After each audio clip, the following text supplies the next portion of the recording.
Buenos días, bienvenida al Ateneo Central de Pediatría. Presentamos desde San Justo. El tema del día de la fecha es tumor external de rápido crecimiento en lactante. Recordamos las reglas de convivencia. Todos los micrófonos de los participantes van a estar silenciados. El material será grabado y subido públicamente a YouTube. Recordamos respetar la privacidad de los pacientes al presentar, evitar datos personales y utilizar el chat para hacer preguntas, comentarios y sugerencias. Al final de la presentación tendremos un espacio para que los expositores respondan a sus consultas. Para comenzar, la doctora Florencia González, residente de cuarto año de clínica pediátrica, va a presentar el caso clínico del día de la fecha. Bueno, buenas tardes. Empezamos con la presentación del paciente. Fue un paciente masculino de 7 meses de edad que ingresó derivado acá al Hospital Italiano de San Justo desde el Sanatorio de Buenos Aires por un tumor mediastinal para estudio. Así era el título con el que nos presentaban la derivación. Como antecedentes, era un bebé producto de un embarazo gemelar, había sido un nacido de término, peso adecuado para la edad gestacional y no tenía otros antecedentes de relevancia. Y convivía con su madre, que nos refirió sana, que trabajaba de cocinera, y su papá referido sano, que era metalúrgico, y su hermano de 7 años, que también era referido sano. Un poco de la enfermedad actual, los padres relataban un cuadro de astenia de 1 semana de evolución al momento de la consulta, que se había asociado a aparición en las últimas 48 horas de una masa palpable en tórax anterior, que había sido identificada por la maestra de jardín maternal, por lo que consultaron en un centro de la ciudad de origen. Esto nos pareció como un dato de relevancia, digamos, porque al repreguntarle a los papás, ellos decían que no se habían dado cuenta de lo abrupto que había sido la aparición de esta masa y había sido identificada por la maestra del jardín, quien tenía la autorización, digamos, para cambiar el pañal y demás del paciente, y había sido ella la que había detectado y le había mencionado esto a los papás. Según refieren, presentaba en forma intermitente dificultad respiratoria predominio nocturno y ellos negaban antecedentes de pérdida de peso, de rash, de sudoración nocturna o de fiebre durante toda la evolución. A su mamá además le impresionaba que el paciente tenía dolor o molestia cuando lo levantaban brazos. En la ciudad de origen se realiza una tomografía de tórax donde se constataba en el lóbulo superior izquierdo un pequeño infiltrado que comprometía el espacio aéreo y a nivel del mediastino superior hacia la derecha y extendiéndose hacia el tejido supraclavicular una imagen de densidad de partes blandas. Se observaban además imágenes ganglionares a nivel del sector izquierdo del mediastino superior y desplazamiento de la columna aérea hacia la derecha. Allí le realizan un laboratorio que informaba un hematocrito de 35, una hemoglobina de 12, blancos de 25.000, y lo medicaron empíricamente con ceftriaxona, a pesar de estar en todo momento afebril. En ese entonces deciden la derivación a nuestra institución para ampliar los estudios. Acá ingresa por guardia, en la central de emergencias pediátricas lo valoran en buen estado general, no le palpaban adenopatías, tenía una buena mecánica ventilatoria, una buena entrada de aire, no le escuchaban ruidos agregados, los ruidos cardíacos eran normofonéticos, pero sí, como hallazgo positivo al examen físico, presentaba una masa preesternal blanda que impresionaba con un centro duropétreo, inmóvil, dolorosa y no presentaba cambios en la piel. Y a los pediatras de la guardia les impresionaba también un menor movimiento del miembro superior derecho. En la guardia le solicitan un laboratorio con parámetros de lisis, el cual viene dentro de límites normales. Quizás para destacar del laboratorio, en el ionograma tenía un potasio de 5 y tenía una calcemia también de 10, que con este laboratorio después se hace un electrocardiograma que es normal, y se realizó una ecografía abdominal completa y una ecografía de partes blandas del sitio donde presentaba la masa, donde se informa una imagen hipoecogénica de aspecto sólido con áreas líquidas en su interior de aproximadamente 38 por 7 milímetros de diámetro que comprometía el plano muscular. Presenta el contacto con el cuerpo del esternón y mostraba una abundante vascularización en las imágenes obtenidas con el Doppler. Por hallazgo en la tomografía que traía de la familia y además estos hallazgos donde impresionaba un desplazamiento de la vía aérea, se decidió que el paciente ingrese a la unidad de cuidados intensivos para ser monitoreado. En la unidad de cuidados intensivos se evoluciona en buen estado general, siempre clínica y hemodinámicamente estable. En ningún momento debió ser intervenido desde el aspecto de la vía aérea. Esto que les mencionaba, que por hipercalemia e hipercalcemia se realizó un electrocardiograma que fue normal. En todo momento permaneció aire ambiente, con buena mecánica, buena entrada de aire y sin ruidos agregados. Y en la terapia se solicita una valoración cardiológica donde presentaba un ecocardiograma normal. Es valorado por cirugía infantil, quien solicita una angiotomografía de tórax, que en realidad se planteaba la realización de un PET, pero por no contar con turnos a la brevedad, se priorizó realizar la angiotomografía de tórax. A todo esto se decide el pase del paciente de cuidados intensivos a la sala de internación pediátrica, habiendo permanecido 24 horas en la terapia y viendo que no había riesgo, digamos, de la vía aérea, se decide el pase a la sala. Durante su internación en la sala se obtiene el resultado de la angiotomografía de tórax que informaban en la región preesternal una lesión con centro hipodenso cuya periferia muestra realce luego de la administración de contraste, que dicha lesión se extiende en profundidad entre el primer y segundo cuerpo del esternón y protruye hacia la cavidad torácica. No se asocia a lisis ósea, se asocia a edema del tejido celular subcutáneo adyacente, mide 24 por 16 por 13 milímetros de diámetro, presenta tractos densos pleuroparenquimatosos en el sector posterior del lóbulo superior y apical y posterior inferior del pulmón izquierdo, y mediastino y regiones axiales libres de adenomegamas. En la angiotomografía informan como conclusión que el diagnóstico más probable es el de un cell-stop. Es valorado nuevamente por cirugía infantil y dadas las características de este tumor se acuerda el alta del paciente y control de forma ambulatoria. Bueno, a continuación, de clínica pediátrica, contamos con la participación del doctor Guido Efes, que también estuvo a cargo del paciente durante la internación. Hola, buenas tardes, ¿cómo andan? La verdad que fue un muy lindo desafío este paciente, más que todo porque estamos hablando de una patología muy, muy poco prevalente y con descripciones hace muy poco tiempo. El primer reporte que encontré es del 2010. O sea, ya estamos hablando de una patología muy frecuente y muy reciente. O sea, esto lo que significa es tumor external de rápido crecimiento en pediatría y que involuciona espontáneamente sin necesidad de ningún tipo de tratamiento. Ahí están preguntando las imágenes, después se va a dedicar Gastón y Tamara a mostrar las imágenes y explicar un poquito más de eso.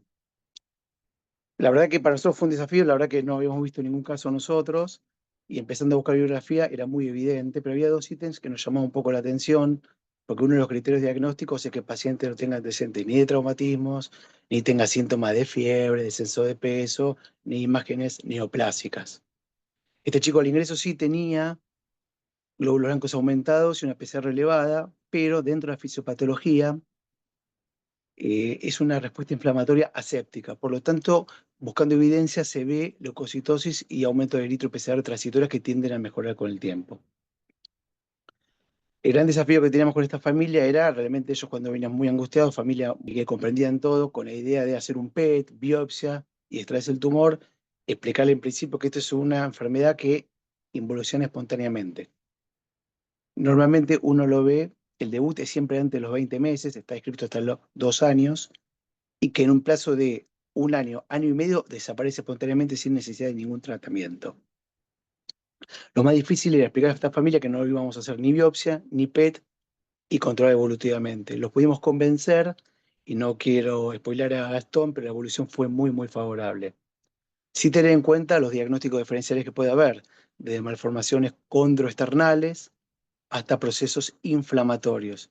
Dentro de los inflamatorios infecciosos, los más frecuentes a descartar es actinomicosis y TBC, y todo lo que corresponde a osteomielitis aguda, crónica, granuloma o abscesos. Después hay tumores benignos que son bastante similares, los más descriptos son hemangiomas y linfangiomas, aunque todo tipo de lipoma, condroma, fibroma puede producir estos mismos síntomas. Lo mismo pasa con neoplasias malignas, leiomiosarcoma, condrosarcoma, osteosarcoma de Ewing, sarcoma de Ewing, osteosarcoma. Todas esas patologías son los diagnósticos diferenciales a tener en cuenta.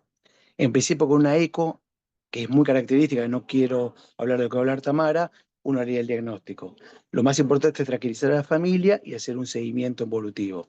Y realmente la evolución fue muy, muy buena.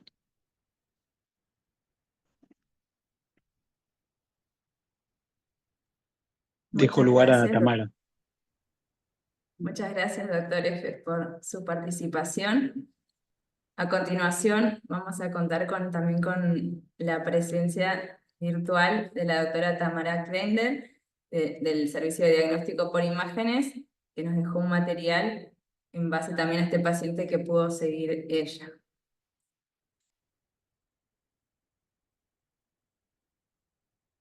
Hola, ¿cómo están? Bueno, muchas gracias por la invitación. Les pido disculpas de no poder estar en vivo, pero bueno, vamos a hablar de las imágenes de este paciente. La primera imagen que tiene es esta, que es una ecografía de la región preesternal. Yo acá usé la misma radiografía del paciente y la tomografía para poder mostrar dónde se colocó el transductor. Entonces, vemos en esta primera ecografía, esta es una ecografía que se hizo por delante del esternón en situación longitudinal, ¿sí? Es un corte sagital o longitudinal del esternón. Entonces, esto es arriba, abajo, adelante y atrás. Y acá lo que vemos en blanco son las diferentes partes del esternón, que todavía no está, del cuerpo del esternón, que todavía no está osificado, y entre estas partes vemos cartílago. Esto más negro hipoecogénico es el cartílago. Esto es hueso, que es blanco y provoca sombra, y esto negro corresponde al cartílago. Y lo que vemos es emerger entre ambas porciones del esternón y el cartílago, una lesión que es hipoecogénica, que es levemente heterogénea, que impresiona con tener líquido y que tiene esta forma medio de honguito, fungiforme, justamente porque se origina en un lugar más pequeño y después se puede expandir en lo que son las partes blandas de la pared torácica anterior. Pero acá se ve entonces cómo emerge y cómo separa ambos procesos del cuerpo del esternón. Estos dos cortes son cortes axiales, donde se hizo en este sentido, ¿sí? Y aquí lo que vemos es la misma lesión, así medio fungiforme, y que se origina, este corte, vemos que pasa por el cartílago directamente. Entonces vemos cómo se origina en el cartílago del esternón y se extiende a las partes blandas preesternales. Y este es un corte más caudal que nos ayuda a entender, fíjense, esto ya, acá el esternón es más fino, probablemente estemos llegando a la apófisis xifoides, y vemos cómo se va ensanchando la lesión, es un poquito más grande. Siempre tiene contornos bastante definidos y es levemente heterogénea, hipoecogénica, pero tiene áreas hiperecogénicas, tiene áreas más ecogénicas. Ahora, después vamos a describir con precisión lo que ocurre en la tomografía, pero me gusta señalarles cómo están separados estos dos núcleos del cuerpo external y que es muy similar a la imagen que nosotros tenemos en la ecografía. En la imagen siguiente, lo que me interesa mostrar es cómo la lesión se muestra muy vascularizada al examen Doppler. Es decir, que esto es una lesión hipervascular. Y esta es la tomografía que se hizo a continuación, donde estas dos son reconstrucciones sagitales y estas dos de abajo son las adquisiciones axiales. Y acá lo que podemos ver es la imagen que habíamos visto antes. Primero, esta tumoración en los tejidos blandos preesternales y la separación que la lesión provoca de ambos núcleos del cuerpo del esternón, y fíjense cómo está ensanchada la porción que corresponde al cartílago, que separa los núcleos del esternón. En el corte axial sí, es con contraste, pero no vemos que realce tanto, se ve nuevamente una lesión en las partes blandas, que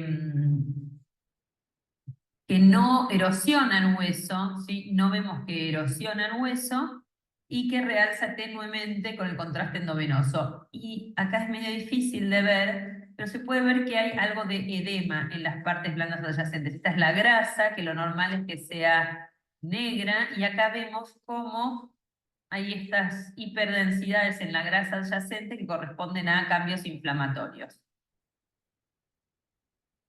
Bueno, el diagnóstico que se hizo de este paciente es de Cellstock, que viene del inglés de una lesión autolimitada de tumores externales y que ocurren en la infancia. Acá yo puse, es medio autorreferencial, les muestro la foto de un trabajo que publicamos hace unos años con un médico que en ese momento era residente de diagnóstico por imágenes, y estas son lesiones poco frecuentes, pero la verdad es que nosotros vemos más o menos 3 por año, que crecen rápidamente y en general no está relacionado a un traumatismo, pero sí están relacionadas muchas veces a un proceso inflamatorio previo, a un proceso inflamatorio de vías aéreas superiores previo. Es un proceso inflamatorio aséptico, bueno, suelen ser asintomáticos aunque está la tumoración, y entre los diagnósticos diferenciales hay diagnósticos benignos como los quistes óseos, la displasia fibrosa, o malignos como el sarcoma de Ewing, condrosarcoma, bueno, rhabdomyosarcoma, todas aquellas lesiones que involucran al hueso y a los tejidos blandos, y yo agregué, ahora vamos a ver por qué, el neuroblastoma.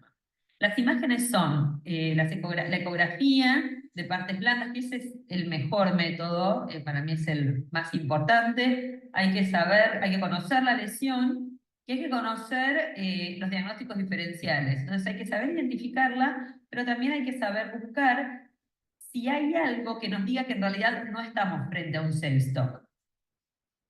Y bueno, la radiografía de tórax te ayuda a ver qué es lo que pasa con el mediastino y qué es lo que pasa con el hueso subyacente. A veces el hueso es difícil de identificar en la radiografía de tórax porque, como vimos recién, el esternón todavía no está osificado, entonces, digamos, es más difícil de ver qué es lo que le hace, qué efecto provoca la lesión en el hueso.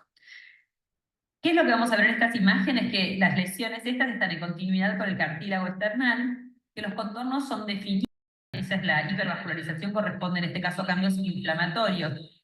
Se puede hacer algún método de imágenes adicionales, como en este caso si es una tomografía o incluso una resonancia, que a veces es más performante, la resonancia para identificar lesiones de partes blandas, o se puede, si uno está bastante seguro de lo que tiene el paciente, siguiéndolo bien de cerca, se lo sigue clínicamente y por ecografía, y se confirma que la lesión vaya disminuyendo de tamaño. Y no requiere tratamiento, bueno, igual eso lo van a explicar después, o se puede dar algún tipo de antiinflamatorios. Estas imágenes son las del artículo, donde vemos esta radiografía de tórax de perfil, donde se ve una lesión de partes blandas. En la radiografía preexternales, acá no están tan separados los núcleos externales, imagen del honguito que emerge entre dos núcleos externales. Y luego nuevamente la tomografía, que acá sí se ve un poco mejor la separación de los núcleos del cuerpo external y esta lesión que en este caso es hipodensa en la tomografía computada. Este es un caso que vimos cómo empezó y cómo terminó es el seguimiento. Es una paciente de 8 meses que consultó por una tumoración preexternal, y acá vemos en la ecografía era bien baja la lesión, era ya cerca de la apófisis sifoides. Entonces vemos cómo la imagen impronta en el hígado y deprime el borde hepático anterior, ¿sí? O sea, tiene un efecto de masa, que eso a veces puede haber asustado, pero bueno, conociendo la lesión, pudimos trabajar, hablar junto con el equipo tratante y se la pudo seguir finalmente. Entonces vemos una lesión que es medio ovoide, que tiene un área ecogénica y un área hipoecogénica y que realza mucho al examen Doppler. En este caso se hizo una resonancia y vemos en el corte axial que la lesión es esa ovoide que habíamos dicho, que es hiperintensa en T2, y este hallazgo ayudó mucho a la administración de contraste endovenoso, vemos que el centro de la lesión no realza porque es líquido y que sí realza mucho la periferia y los tejidos adyacentes, como dando lo que se llama, dando la imagen de un proceso inflamatorio. Acá vemos cómo deprime, este es el lóbulo hepático izquierdo, cómo deprime el lóbulo hepático izquierdo, es bien caudal la lesión, y esta es la adquisición en sagital, o sea, cortada así, y estamos viendo el hígado por detrás de la lesión, la columna vertebral, y en la pared tóraco-abdominal anterior, ya la lesión está de forma ovalada, con el centro líquido y los contornos que realzan muy intensamente, y nuevamente vemos bien cómo el tejido celular subcutáneo realza con el contraste como signo de cambios inflamatorios. Este es el control a un mes, donde vemos que la lesión fue disminuyendo su tamaño, y ya a los 4 meses, donde la lesión ya no era visible. Hay que esperarla, ¿sí? No es inmediato que desaparece, va disminuyendo de tamaño. En general conviene controlarla a las 2 semanas y luego al mes, porque si uno la controla cada 3 días, no va a notar que disminuye de tamaño. Y bueno, y este es un caso más triste, a lo mejor ustedes lo recuerdan. Esta es una paciente de 2 años, también con una lesión preesternal. En su momento no la vi yo, la vi después.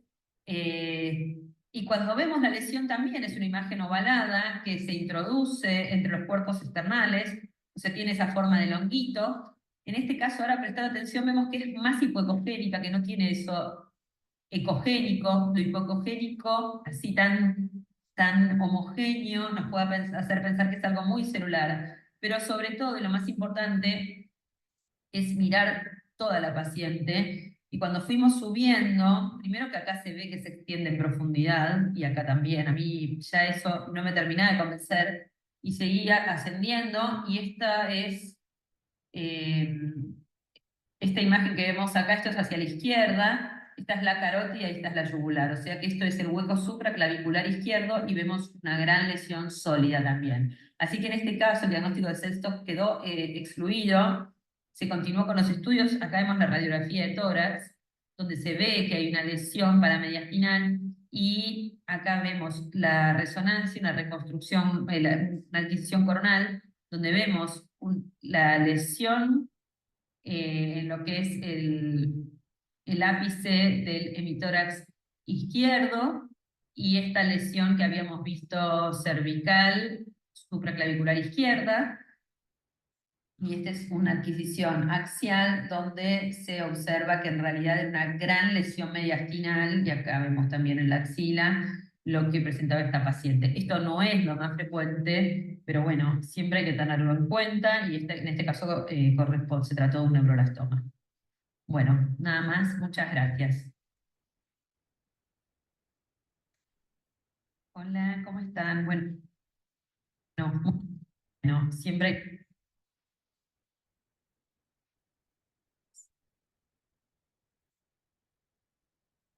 Muchas gracias, agradecemos la participación de la doctora Tamara Kreindl. Ahora abrimos el espacio para el doctor Gastón Elmo, de cirugía pediátrica, que nos haga un comentario que también va al paciente. Bueno, hola a todos.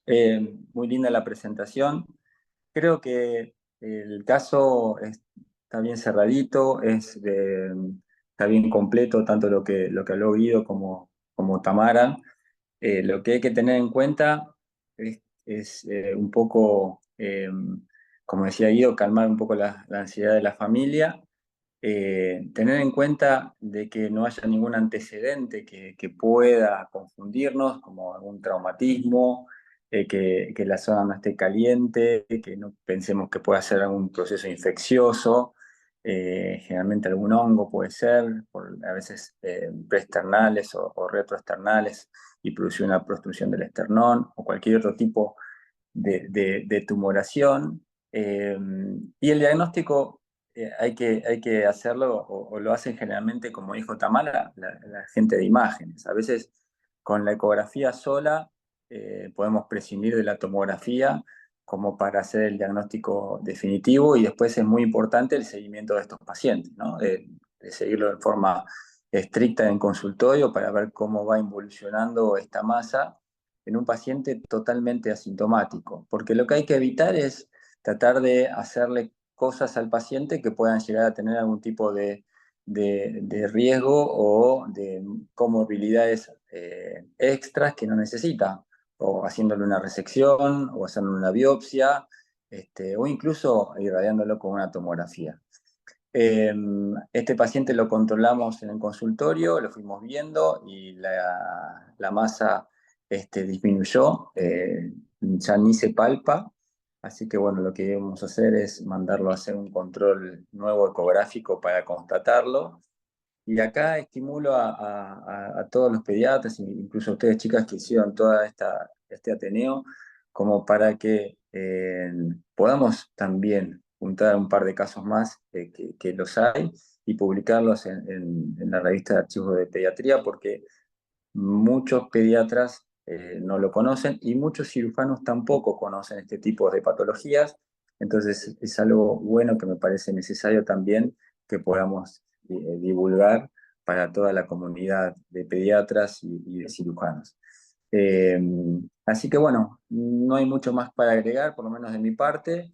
Es conducta expectante, estar bien seguros de que no hay ninguna otra cosa asociada en el paciente, un paciente totalmente asintomático y con un diagnóstico ecográfico certero, como en este caso tenemos en el servicio nuestro de imágenes, gente con mucha experiencia para poder diagnosticarlos, pero que con eso tenemos el diagnóstico y bueno, hay que hacer un seguimiento cercano al paciente para ver si no es alguna otra cosa, pero bueno, en este caso se confirmó por la evolución que está perfecto. Muchas gracias, doctor Elmo, por su participación. Dejamos un comentario final. La doctora Florencia Bacheta es la pediatra del paciente. No se pudo conectar por motivos de trabajo, pero pudimos comunicarnos con ella y también, siguiendo lo que comentó el doctor Elmo recién, el paciente se encuentra en buen estado, con la tumoración casi no se palpa y próximo también a continuar los controles con cirugía. Agradecemos a todos los participantes y abrimos el espacio para preguntas o comentarios.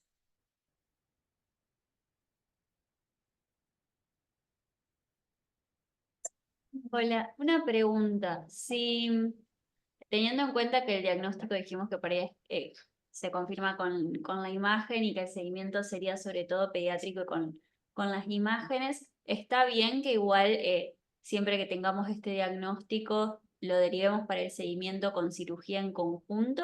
¿O podría ser algo que se sigue con el pediatra y el médico de diagnóstico por imágenes? Tórax, es muy importante que nosotros tengamos el seguimiento, porque si bien nosotros hacemos el diagnóstico con imágenes y el seguimiento puede estar, puede ser otra cosa también, o puede confundirse con algunas otras patologías que nosotros podemos llegar a determinar o diagnosticar a tiempo.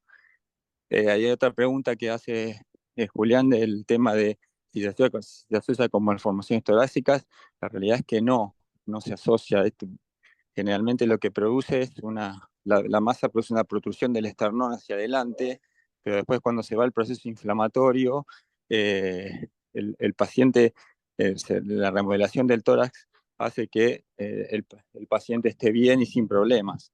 Entonces, generalmente no trae malformaciones torácicas o por lo menos no está asociada a malformaciones torácicas.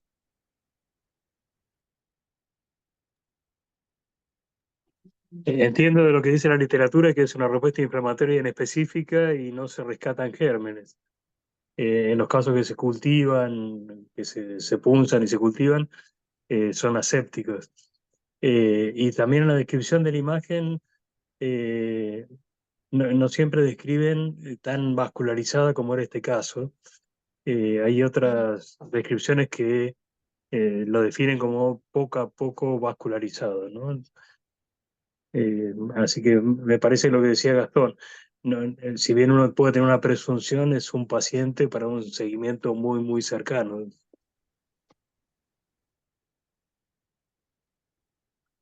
Sí, por lo que, perdón, buen día, Sergio Nasif habla. Y por lo que dice la literatura, es una reacción, y como dice Julián, es inespecífica, inflamatoria y no relacionada a traumatismos generalmente. La causa en sí directamente no está determinada. Es un debut con una masa en mediastino anterior que protruye y esa es la forma de identificarla inicialmente. Pero no hay una causa determinada que lo origine. Bien, perfecto. Lo mismo del riesgo de recurrencia. También de lo que leemos de la literatura, si alguien más quiere comentar, pero... No, los pacientes que hemos seguido, que hemos visto, no han recurrido. La bibliografía no habla de recurrencia tampoco. Y no sé si se me cortó en el momento el audio. El, Tampoco está asociado con malformaciones torácicas, Juli, esa pregunta que habías hecho. Al resolver la inflamación, el paciente remodela el tórax y no tiene problemas, no tiene asociación.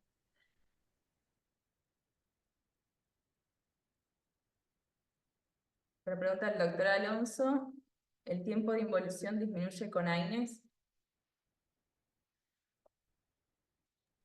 No está relacionado con que el AINES haga que aumente, ¿sí? El índice de recidiva o la velocidad perdón, de que desaparezca a mayor velocidad utilizando AINES.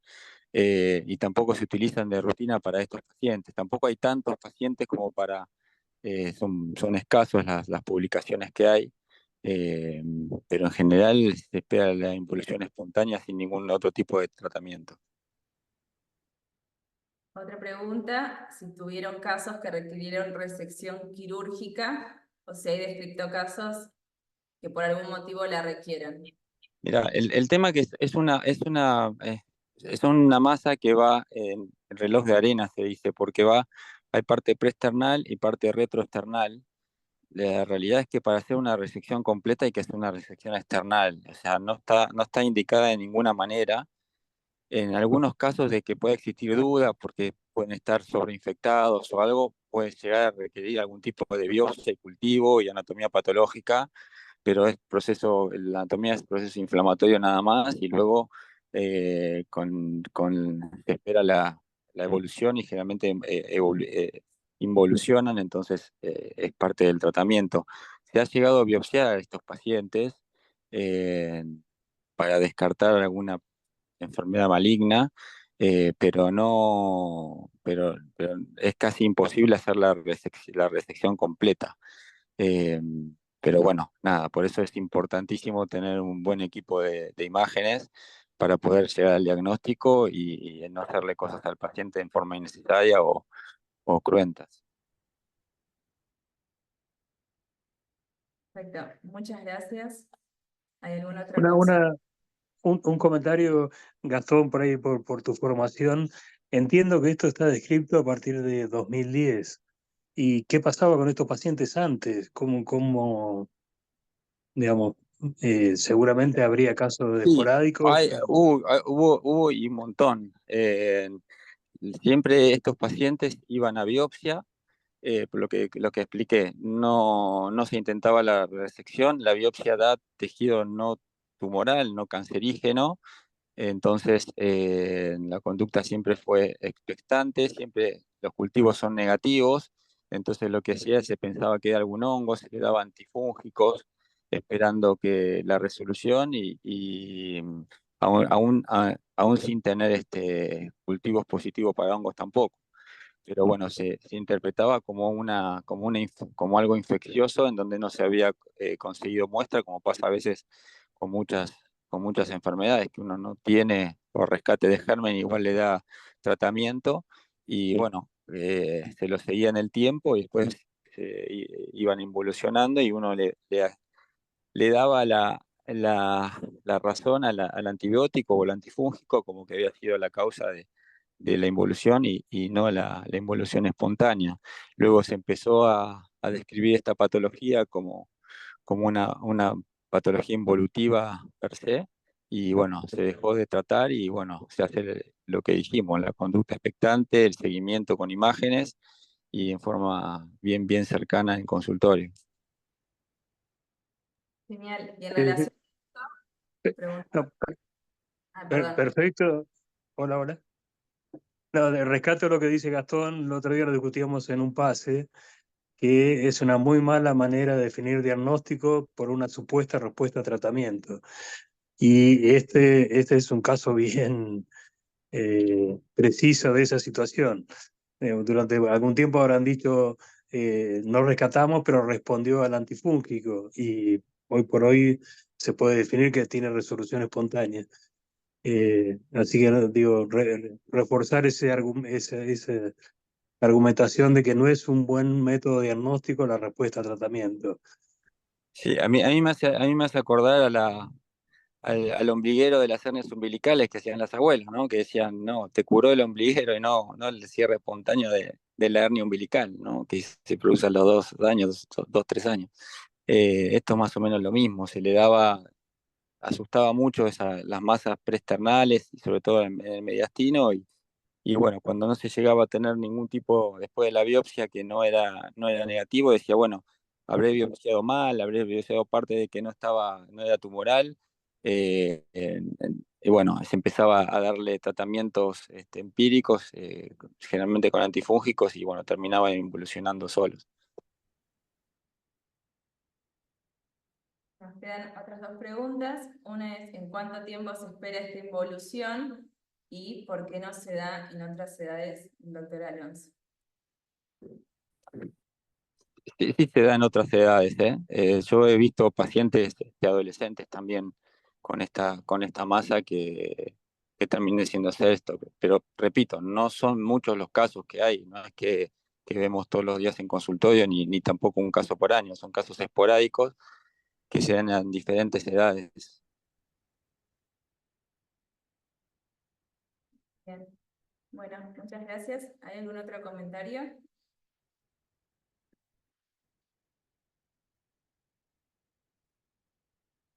Bueno, en tal caso, vamos a dar por finalizado el Ateneo. Le agradecemos a todos por su participación y nos vemos en el próximo. Saludos y gracias a todos.